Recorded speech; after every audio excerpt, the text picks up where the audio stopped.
I came home early from work to surprise her. I quietly opened the door and heard her on the phone in her locked office upstairs, laughing like she'd just won the lottery. That should have been my first warning. Before we dive deeper into this story, I have one small request. Please subscribe, drop a like, comment, and hit that hype button to boost this channel so more people can discover these incredible Reddit stories. My name is Alex Bishop, and I've spent the last 12 years of my life building things. Construction project manager by trade, husband by choice, fool by circumstance. At 36, I thought I had it all figured out. Nice house in the suburbs, steady income, a wife who looked good at company parties. Turns out I was building my life on quicksand. The flowers in my hand were wilting already, 24 red roses I'd picked up from the florist on Maple Street. The wine was a decent Cabernet, nothing fancy, but Elise always said she preferred simple pleasures. Another lie, as it turned out. I set the gifts down on the kitchen counter and listened. Her voice carried through the old house like smoke through a cracked window. "Graham, you should have seen his face when I told him I was working late again," she was saying. "He actually offered to bring me dinner. Can you believe that? Like I'm some helpless little wife who needs taking care of." Graham. That would be Graham Dalton, her boss at Morrison Marketing. 45 years old, divorced 3 times, drives a Tesla that costs more than most people's houses. I'd met him at exactly 2 company events, and both times he'd looked at me like I was something stuck to the bottom of his Italian leather shoes. "The pregnancy test came back positive this morning," Elise continued, and my blood turned to ice water. "Don't worry, there's no way it's his. We haven't been intimate in months. This baby is ours, Graham, our fresh start." I gripped the door frame so hard I thought the wood might crack. 12 years of marriage, and she was talking about me like I was a stranger, an obstacle, something to be disposed of. "I've already talked to my lawyer," she said. "With the evidence I've been collecting about his drinking and his temper, I should get the house, half his business, and full custody. You won't have to worry about any complications from Alex. He'll be lucky if he gets weekend visitation." My drinking, my temper. I had maybe 3 beers a week and hadn't raised my voice to her in years, but I was starting to understand how this game worked. Elise had always been good at rewriting history. "Casey thinks I should wait until after the baby's born to file, but I don't want to spend another 9 months pretending to love him," she said. "It makes my skin crawl when he touches me." Casey Porter, Elise's best friend from college, now working in HR at some downtown firm, always perfectly dressed, always perfectly fake, always whispering in Elise's ear about what she deserved and what she should demand. I'd never liked her, but I'd tolerated her for Elise's sake. Apparently, that tolerance hadn't been mutual. "I know, baby. I can't wait either. We'll have everything we want. The house in the hills, the European vacation, a real family, not this pathetic middle-class charade I've been stuck in." I backed away from the stairs, my heart hammering against my ribs. 12 years. 12 years of working 60-hour weeks to pay for her graduate degree, her car, her clothes, her dreams. 12 years of believing I was building something that mattered. The gym bag by the front door caught my eye, Elise's backup phone sticking out of the side pocket. She always carried 2 phones, claimed it was for work-life balance. I grabbed it and slipped out the front door as quietly as I'd entered. My truck was parked 3 houses down, where I'd left it to maintain the surprise.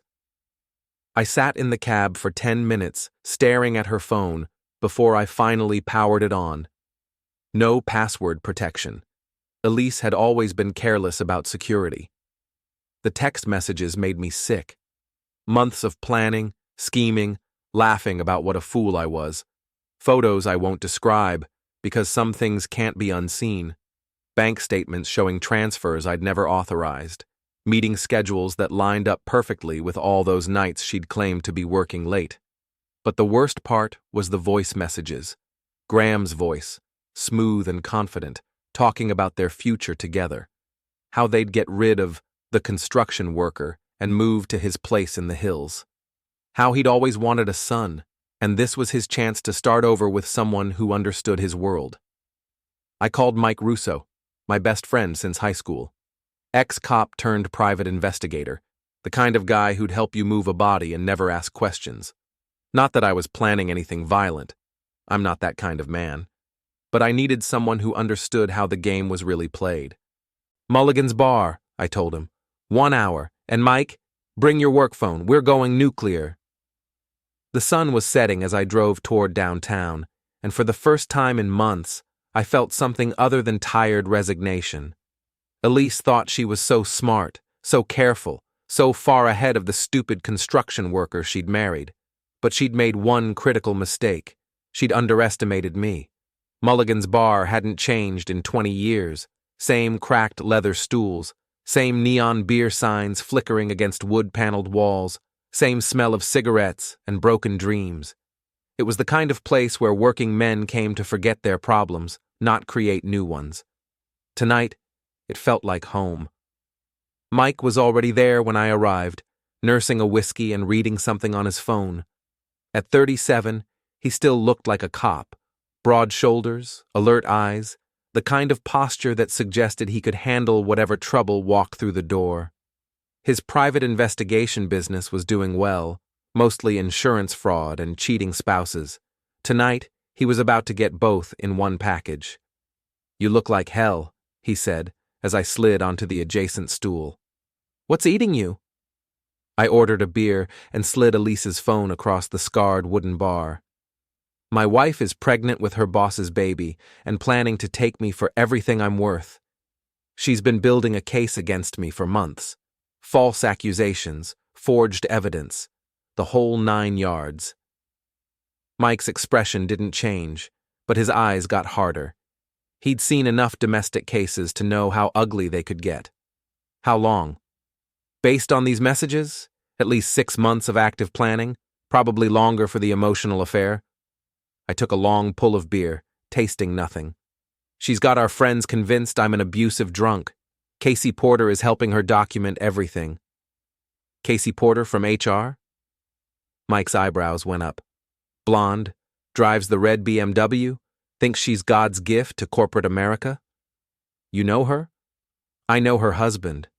Tom Porter, works construction management for Brennan Industries. Good guy, works his ass off to keep her in designer handbags. Mike scrolled through Elise's phone, his expression getting darker. Alex, this is bad. She's not just cheating, she's orchestrating a complete character assassination. Look at this. He showed me a text thread between Elise and Casey, dated 3 weeks ago. Elise. Tom was asking questions about Alex's drinking again. Can you shut that down? Casey. Already handled. Told him Alex only drinks at home now, trying to hide it from you. Tom feels sorry for you. Elise. Perfect. What about the Hendersons? Casey. They're convinced. Especially after I mentioned the anger issues and how you're afraid to be alone with him. My hands were shaking. The Hendersons had been our friends for 8 years. Tom Henderson and I played poker twice a month. His wife Susan had been Elise's maid of honor, and they thought I was some kind of monster. There's more, Mike said grimly. Financial stuff. She's been moving money, building a case for hidden assets, even claiming you've been gambling. There's a whole file here labeled Divorce Strategy. The folder contained screenshots of our bank accounts, photos of my tools and equipment with estimated values, even pictures of me having a beer after work with dates and times noted. She'd been documenting my life like I was a criminal under surveillance. The pregnancy changes everything, I said. Even if I can prove the affair, family court judges don't like breaking up families. She'll get sympathy points for being a single mother, and I'll look like the bitter ex-husband trying to destroy her new relationship. Mike finished his whiskey and signaled for another. Not necessarily. Adultery might not matter for custody, but fraud does. If we can prove she's been falsifying evidence, forging documents, moving marital assets, that's a different story. How do we prove it? Carefully, legally, and with a lot of patience. He pulled out his own phone and started taking pictures of Elise's screen. First, we document everything on this phone before she realizes it's missing. Then we start building our own case. For the next 2 hours, we went through every message, every photo, every document on that phone. The picture that emerged was worse than I'd imagined. Elise hadn't just been cheating, she'd been planning this betrayal for over a year. The pregnancy was just the final piece of her puzzle, but she'd also been sloppy, overconfident, and that was going to be her downfall. "Graham Dalton," Mike said, reading through the boss's messages. "Married 3 times, divorced 3 times, currently paying alimony to 2 ex-wives. This guy's got a pattern, and it's not pretty. Look at this." He showed me a message where Graham was bragging about how he'd handled his second divorce. The key is documentation. Make them look unstable, unreliable, bad with money. Judges eat that shit up. My lawyer says your case will be even easier. Construction workers don't have the resources to fight back effectively. "Son of a bitch," I muttered. "He's done this before. Multiple times." And here's the interesting part. He's been promising Elise a promotion and a raise once you're out of the picture. But look at what he told his lawyer. Mike scrolled to another message. He's planning to fire her 6 months after the divorce is final. Apparently, he doesn't like to keep his affairs around once they've served their purpose. I stared at the screen, feeling something cold and calculating settle in my chest. Elise thought she was playing chess while I was playing checkers, but she'd forgotten something important about construction work. We don't just build things, we also know how to tear them down. "What's the plan?" I asked. Mike grinned, and for a moment, he looked exactly like the cop who'd once talked 3 gang members into surrendering without firing a shot. "We're going to give them exactly what they want, and then we're going to watch their world fall apart." He pulled out a notebook and started writing. "First, we need to secure your assets before she can move them. I've got a lawyer who specializes in high-conflict divorces. She'll file an emergency motion to freeze the accounts tomorrow." "Won't that tip them off?" "Not if we do it right. We'll claim you discovered suspicious account activity and want to protect marital assets during the divorce proceedings. Completely reasonable, totally legal." "What about the false accusations?" "That's where it gets fun. We're going to let Elise keep digging her own grave. Every lie she tells, every piece of fake evidence she creates, we document. And when we get to court, we bury her with it." Mike's plan was elegant in its simplicity. Instead of trying to prove I was innocent of Elise's accusations, we'd prove she was guilty of making them up. Instead of fighting her narrative, we'd let her build it so high that the fall would be spectacular. "There's one more thing," he said, showing me a text from earlier that day. "Graham and Elise are planning a romantic weekend at his country club. Private dining, golf, the whole 9 yards. They think they're celebrating their victory." I looked at the date and time. This Saturday, 2 days away. The same weekend Elise had told me she was visiting her sister in Boston. "What are you thinking?" I asked. Mike's grin got wider. "I'm thinking it's time to crash a party." The Riverside Country Club sat on 200 acres of manicured perfection, the kind of place where membership cost more than most people's annual salary and the waitstaff wore white gloves. I'd driven past it 1,000 times on my way to job sites, never imagining I'd someday be walking through its marble lobby wearing a borrowed suit and a fake security consultant badge. "Remember," Mike whispered as we approached the concierge desk, "you're Alex Morrison, Security Systems Specialist. I'm your associate. We're here to assess vulnerabilities for the club's insurance company." The story was perfect because it was mostly true.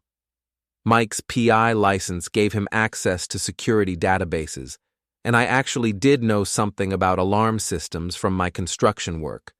More importantly, we looked the part. 2 serious men in dark suits, carrying briefcases and clipboards. "Mr. Morrison?"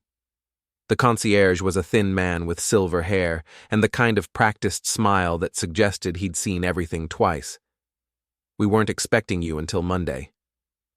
Schedule change, Mike said smoothly, producing official-looking paperwork. The insurance company wants the assessment completed before the weekend events. Something about liability concerns during high-profile gatherings.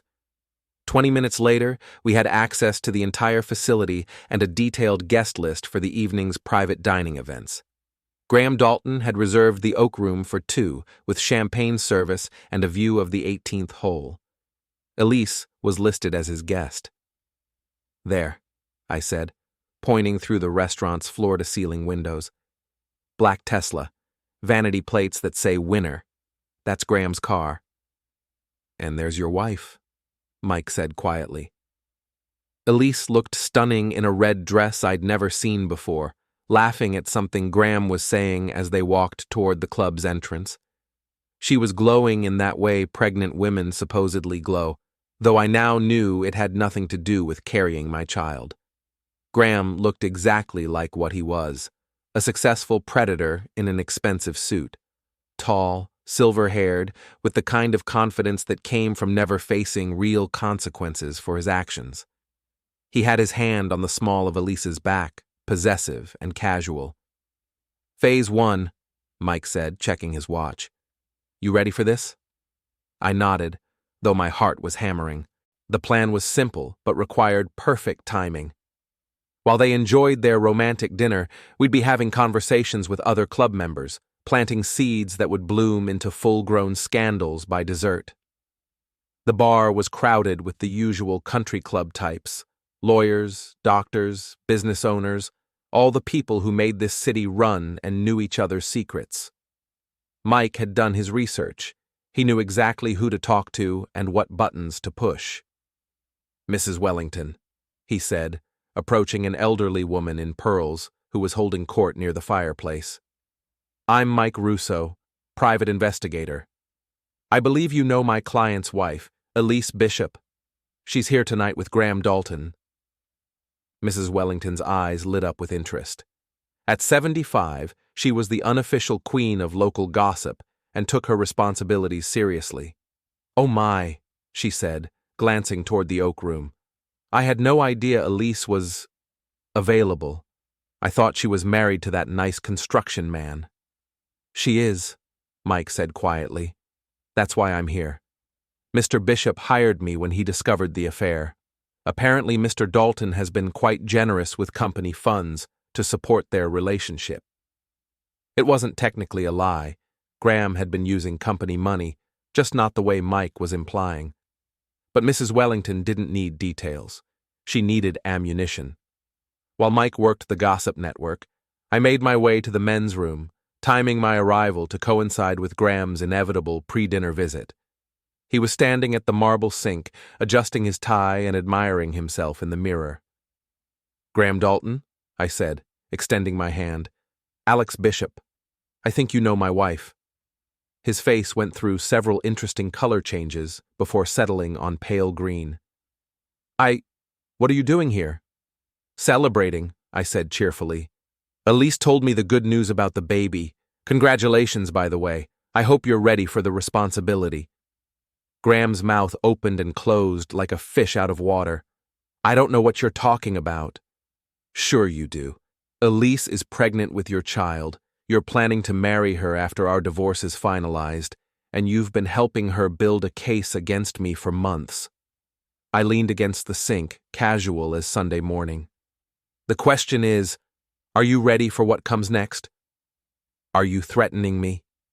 Just making conversation. See, the thing about Elise is that she's really good at getting what she wants, but she's not so good at staying satisfied once she has it. I pulled out my phone and showed him a screenshot from Elise's backup phone, a message where she was complaining about Graham's performance in bed.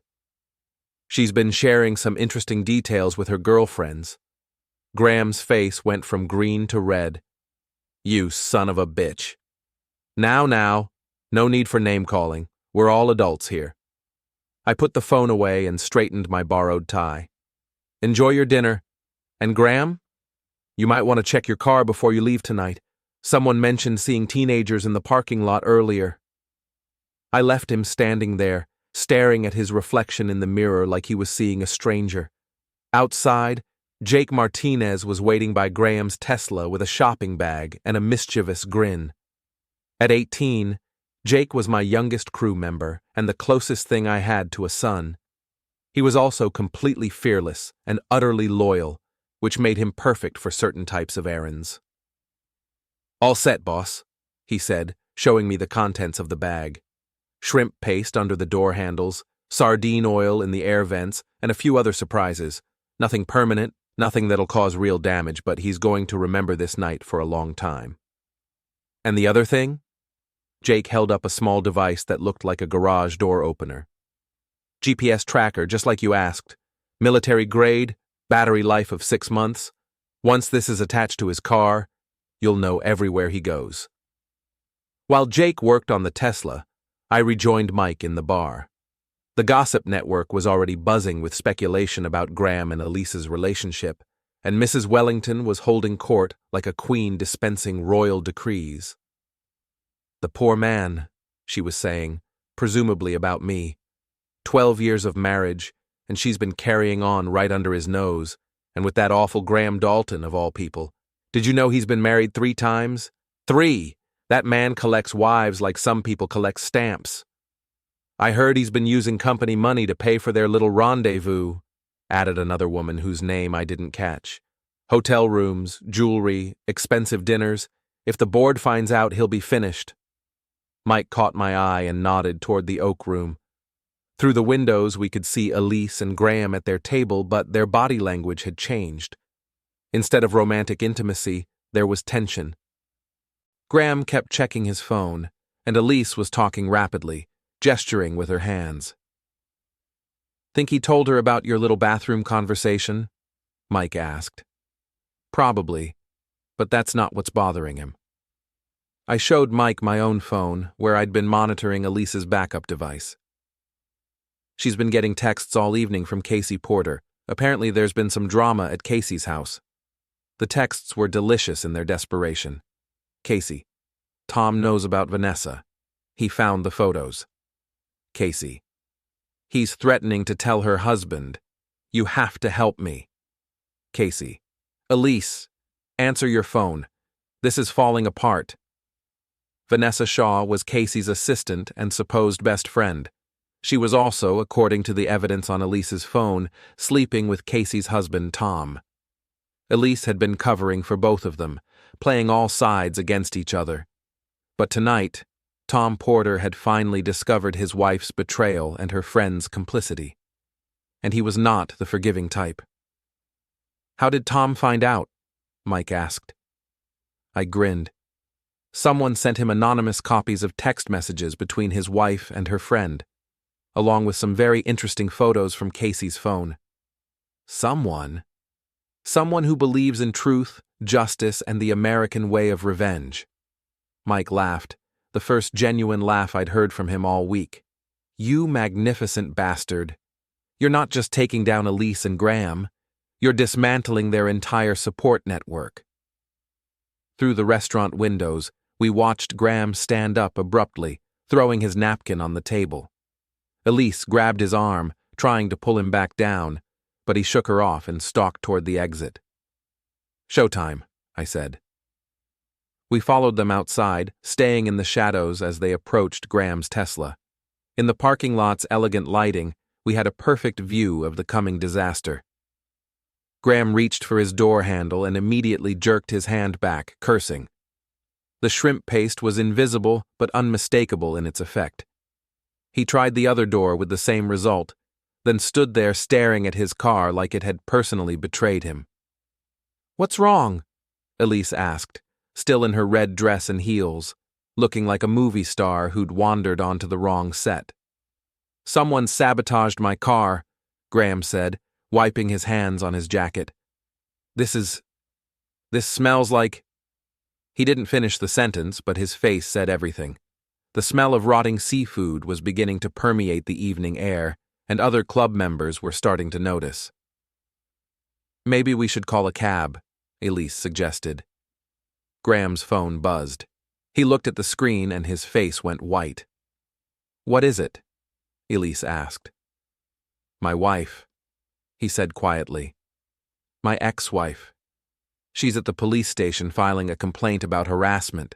Someone sent her photos of us together, along with copies of our text messages. Elise's face crumpled. How is that possible? I don't know, but this is a disaster. If this gets back to the board of directors... We'll figure it out, Elise said, but her voice was shaking. We'll fix this. Graham looked at her like she was speaking a foreign language. Fix this? Elise, my career is over. My reputation is destroyed. The board will have my resignation by Monday morning. But what about our plans? The baby? Our future? Graham's laugh was bitter and ugly. What future? You think I'm going to throw away everything I've built for some construction worker's pregnant wife? You were convenient, Elise. A distraction. But I'm not going to prison for you. He walked away, leaving her standing alone in the parking lot in her red dress and her shattered dreams. I watched from the shadows as Elise pulled out her phone and called Casey. The conversation was brief and brutal. Casey's own world was imploding, and she had no comfort to offer her co-conspirator. Then Elise called a cab and waited by the club's entrance, looking smaller and more fragile than I'd seen her in years. For a moment, I almost felt sorry for her, but only for a moment. Monday morning came with the kind of gray sky that promised rain and delivered disappointment. I was on a job site in the industrial district, watching my crew pour concrete for a warehouse foundation, when my phone rang. The caller ID said Morrison Marketing, Elise's company. Alex Bishop, I answered. Mr. Bishop? This is Janet Reeves from Human Resources at Morrison Marketing. I'm calling about your wife, Elise. There's been a situation and we need to discuss some concerns about her employment status. I stepped away from the noise of the construction site. What kind of concerns? I'd prefer to discuss this in person. Would you be available to come in this afternoon? Say, 2 o'clock? After I hung up, I called Mike. Morrison Marketing wants to see me. Human Resources. That was fast, he said. I figured it would take at least a week for the corporate machinery to grind into action. What do you think they want? To cover their asses. When a senior employee is involved in a scandal, companies move quickly to limit their liability. My guess is they're going to offer you some kind of settlement in exchange for not suing them. For what? Sexual harassment, hostile work environment, misuse of company resources. Graham's been using company money to fund his affair with your wife. That makes Morrison Marketing potentially liable for your emotional distress. I hadn't thought of it that way, but Mike was right. Companies lived in terror of lawsuits, especially ones involving sexual misconduct and financial impropriety. Morrison Marketing occupied 3 floors of a glass tower downtown, the kind of building that looked impressive from the outside and soul-crushing from within. Janet Reeves met me in the lobby, a woman in her 50s with steel-gray hair and the expression of someone who'd seen every possible form of workplace drama. Mr. Bishop, she said, extending a firm handshake. Thank you for coming in. This is a difficult situation for everyone involved. Her office was on the 15th floor, with a view of the river and enough legal diplomas on the wall to stock a small law school. She gestured for me to sit in one of 2 leather chairs facing her desk. I'll get straight to the point, she said. We've become aware of an inappropriate relationship between your wife and our CEO, Graham Dalton. We're conducting a full investigation, but I wanted to speak with you first about how this situation has affected you personally. Affected me how? Emotionally, financially, professionally. When senior employees engage in conduct that impacts their colleagues' families, the company can be held liable for damages. She slid a folder across the desk. Inside was a settlement agreement offering me $50,000 in exchange for signing a non-disclosure agreement and waiving any future claims against the company. This is generous, I said, reading through the legal language. We believe in taking responsibility for our employees' actions.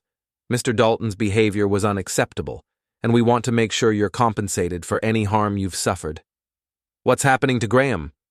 Mr. Dalton submitted his resignation this morning. He'll be leaving the company immediately, with no severance package and no references. And my wife? Janet Reeves's expression hardened slightly. Mrs. Bishop's employment is under review. We've discovered some irregularities in her expense reports and timesheets that require further investigation.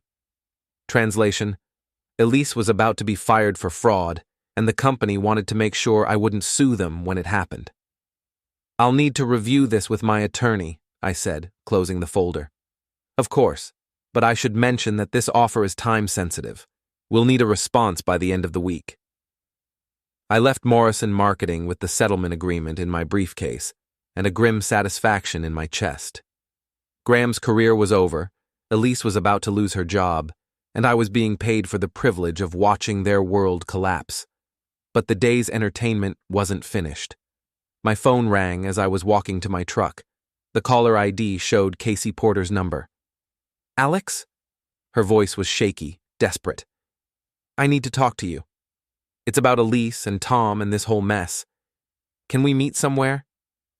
Why would I want to meet with you, Casey? Because I have information you need.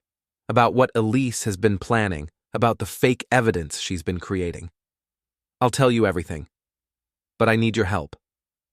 20 minutes later, I was sitting across from Casey Porter in a coffee shop near her office, watching one of the most put-together women I knew fall apart in real time.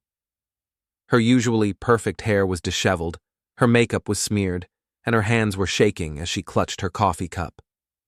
Tom left me, she said without preamble. He took the kids and moved in with his brother.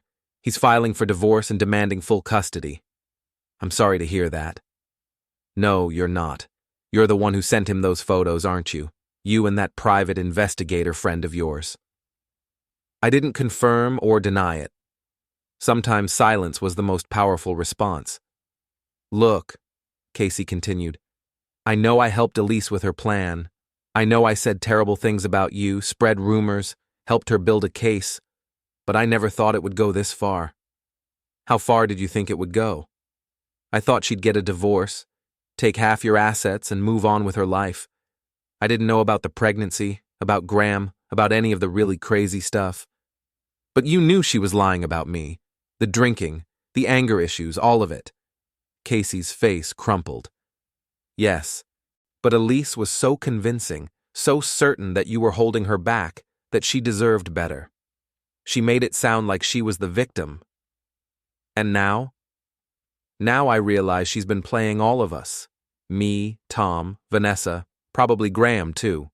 She's been collecting secrets, manipulating situations, turning friends against each other.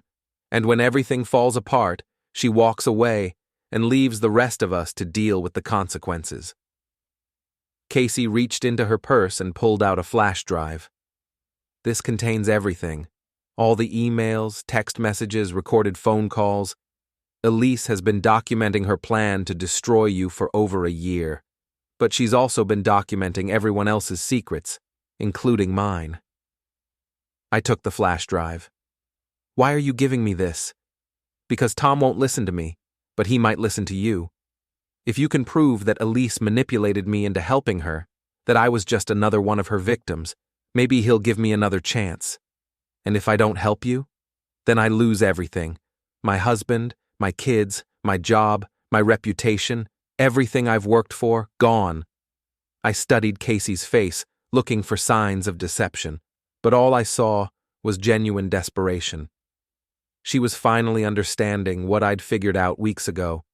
Elise didn't have friends, she had tools. And when tools outlived their usefulness, they got discarded. I'll look at the files, I said finally. But I'm not making any promises about Tom. You made your choices, Casey. Now you have to live with the consequences. I know, I never meant for it to get this bad. That evening, I sat in my home office, the same room where Elise had been planning my destruction, and went through Casey's files. What I found was worse than anything I'd imagined. Elise hadn't just been planning to divorce me. She'd been planning to destroy me completely. False police reports claiming domestic violence, forged medical records suggesting I had anger management issues, even a fake gambling addiction, complete with doctored bank statements and fabricated debt records, but she'd been equally thorough in documenting everyone else's weaknesses. Casey's affair with Tom's business partner, Graham's previous harassment settlements, even dirt on people I'd never heard of, a comprehensive blackmail database disguised as a personal journal. My phone rang. Mike's number. "You need to see the news," he said without preamble. "Channel 7 right now." I turned on the television and found myself looking at a reporter standing outside Morrison Marketing's downtown headquarters. FBI agents spent most of the day removing boxes of documents and computer equipment from the offices of Morrison Marketing, following allegations of financial misconduct and securities fraud. CEO Graham Dalton, who resigned earlier today, could not be reached for comment, but sources close to the investigation suggest that multiple senior executives may face federal charges. The story continued for another 2 minutes, detailing a complex scheme involving inflated contracts, kickbacks, and misappropriated client funds. Graham's affair with Elise was mentioned only briefly, but it was clear that their personal scandal had triggered a much larger investigation. "How much of this did you know about?" I asked Mike when he called back. "None of it. But once the FBI started looking at Graham's finances, they found a lot more than just company money spent on hotel rooms. Apparently, he's been running a sophisticated fraud operation for years." "And Elise?" "Clean, as far as the federal charges go. But unemployed and unemployable. No company is going to hire someone who was sleeping with a CEO under federal investigation." I hung up and sat in the growing darkness, thinking about justice and revenge and the difference between the two. I'd wanted to hurt Elise the way she'd hurt me, to make her pay for 12 years of lies and manipulation.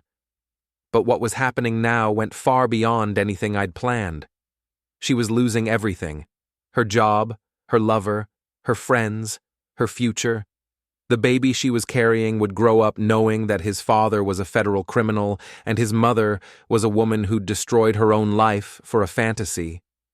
Part of me felt vindicated, but another part, the part that had loved her for 12 years, felt something that might have been pity. My phone buzzed with a text message from an unknown number. "We need to talk. Meet me at the house tonight.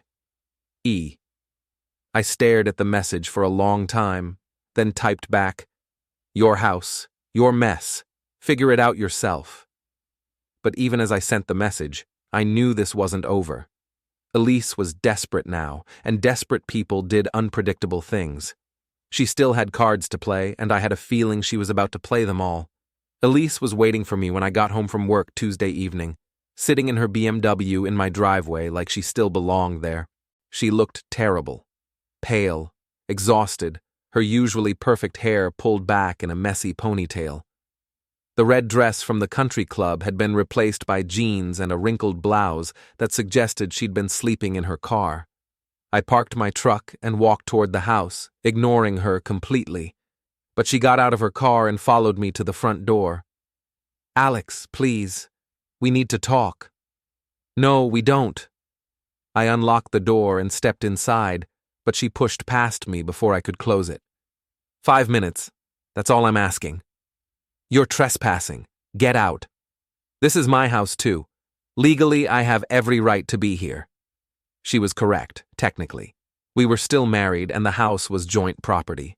But everything about her presence felt like a violation. "Graham's gone," she said, following me into the kitchen. "He won't return my calls. He's disappeared completely." Smart man. The FBI seized his assets. Everything. His house, his cars, his bank accounts. Even if he wanted to help me, he can't. Tragic. Elise slammed her hand on the kitchen counter. "Stop being such a bastard and listen to me. I'm pregnant, Alex. I'm carrying a child and I have nowhere to go." "Not my child, not my problem. But it could be. The timing. It's possible the baby is yours." I turned to face her, and she must have seen something in my expression that made her take a step back. "Don't," I said quietly. "Don't you dare try to play that game with me. I heard you on the phone, Elise. I heard you laughing about how there was no way this baby was mine because we hadn't been intimate in months. I heard you planning to take everything I own and leave me with nothing. Her face went white. You were listening to my private conversations? In my own house? Yeah, I was listening, and I recorded them, along with all your text messages, emails, and financial records. That's illegal. Invasion of privacy. Actually, it's not. This is a one-party consent state, and I'm allowed to record conversations in my own home. But even if it were illegal, I don't think you want to get into a discussion about breaking the law. I pulled out my phone and showed her a photo of the flash drive Casey had given me. Your friend Casey decided to come clean about your little conspiracy. She gave me everything, Elise. Every lie you told, every piece of fake evidence you created, every plan you made to destroy my life. Elise sank into one of the kitchen chairs, her face crumpling. Casey betrayed me? Casey saved herself, just like Graham did, just like everyone does when they realize what you really are. What am I, Alex? Tell me what I am. You're a parasite. You find good people, attach yourself to them, and slowly drain them dry. Then you move on to the next host. Tears were streaming down her face now, but I felt nothing. No sympathy, no regret, no desire to comfort her. Whatever love I'd felt for this woman had died the moment I heard her laughing about my stupidity. I never meant for it to go this far, she whispered. I felt trapped, like I was suffocating in this life, in this house, in this marriage. I wanted something more. So you decided to burn it all down. I thought I could have both, keep you as a safety net while I explored other options. But then I met Graham, and he made me feel special, important, like I was worth something. You were worth something. To me. For 12 years, you were worth everything. But not enough. Never enough. She looked around the kitchen, at the granite countertops I'd installed myself, the custom cabinets I'd built by hand, the breakfast nook where we'd shared thousands of morning coffees. This house, this life, it felt like a prison. And now? Now I have nothing. No job, no money, no friends, no future. Graham was my escape plan, and he's gone. I leaned against the kitchen island, studying the woman I'd married 12 years ago. She looked smaller somehow, diminished, like a balloon slowly losing air. What do you want from me, Elise? I want to come home. I want us to try again, to fix this marriage. I'll get counseling. I'll do whatever it takes. No. The baby needs a father, Alex. Even if it's not biologically yours, you could raise it as your own. We could be a family. No? I'll sign a post-nuptial agreement. You can have everything, the house, the business, all the assets. I just need a place to stay until I get back on my feet. No. She stood up abruptly, her face flushing with anger. You can't just throw me away like garbage. I'm your wife.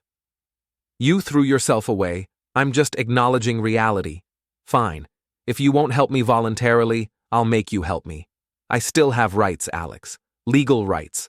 I can make your life hell. With what? Your fake evidence? Your forged documents? Your lying witnesses? I laughed, and the sound was harsh in the quiet kitchen. Go ahead, Elise. Take me to court. Let's see how that works out for you. You think you're so smart, don't you? You think you've won. I know I've won. We'll see about that. She stormed out of the house, slamming the door behind her. Through the kitchen window, I watched her sit in her car for several minutes, talking rapidly on her phone. Then she drove away, tires squealing against the asphalt. I called Mike immediately. She's planning something, I told him. I can feel it. What kind of something? I don't know, but she's desperate. And desperate people do stupid things. I'll keep an eye on her. My contact at the police department owes me a favor. If she tries to file any false reports, I'll know about it immediately. What about the divorce? Your lawyer filed the papers this morning. Elise has 30 days to respond. But given everything that's happened, she'll probably try to delay the proceedings as long as possible. Why? Because once the divorce is final, she loses any claim to spousal support. Right now, she's still legally entitled to half of everything. But if we can prove fraud, adultery, and malicious conduct, the court might award you everything. That night, I couldn't sleep. I kept thinking about the look in Elise's eyes when she left, not defeated, but calculating. She was planning something, and I had no idea what. At 3 a.m, my phone rang. The caller ID showed Jake's number. "Boss," he said, his voice tight with excitement. "You need to get down to the construction site, now." "What's wrong?" "Someone's been here. They trashed the trailer, destroyed equipment, spray-painted threats on the walls. And boss, I think I know who did it." 20 minutes later, I was standing in the ruins of my job site office. Every piece of equipment had been smashed or stolen. Files were scattered everywhere. Someone had spray-painted "wife beater" and "deadbeat" across the walls in red letters 3 feet high. "Security cameras caught everything," Jake said, handing me his tablet. "Take a look." The video was grainy but clear enough. Elise's BMW pulling into the site at 2 a.m. Elise herself, along with 2 men I didn't recognize, systematically destroying everything they could find. One of the men was carrying a crowbar, the other had a can of spray paint. "Who are the guys with her?" I asked. "I ran the license plate on their truck. It's registered to Tommy Kowalski. He's got a record for assault and vandalism. The other guy is probably his brother Danny. They do muscle work for people who can't get their hands dirty. She hired thugs to trash my job site." "Looks like it. But here's the interesting part.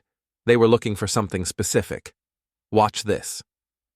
He fast-forwarded the video to show Elise directing the men to search through filing cabinets and desk drawers. They weren't just vandalizing, they were hunting. "What do you think they were after?" Jake asked. I knew exactly what they were after. Financial records, client contracts, anything that could be used to claim I was hiding assets or conducting illegal business practices. Elise was still trying to build a case against me, even after everything had fallen apart. But she'd made a critical mistake. The construction site was equipped with state-of-the-art security cameras, and everything was backed up to a cloud server. She'd just provided me with video evidence of criminal vandalism, trespassing, and conspiracy. "Call the police," I told Jake. "File a report, give them copies of the video, and make sure they know this is connected to my divorce proceedings." "What about the Kowalski brothers? What about them?"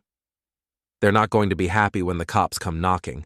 These guys have a reputation for holding grudges." I looked around at the destruction. Thousands of dollars in damaged equipment, weeks of lost work, clients who would question my reliability. Elise had escalated this conflict to a level I'd never imagined. "Let them come," I said. "I'm done playing defense." Jake grinned, and in the harsh glare of the security lights, he looked like a young wolf scenting blood. "What's the plan, boss?" "We're going to give Elise exactly what she's been asking for, a war she can't win,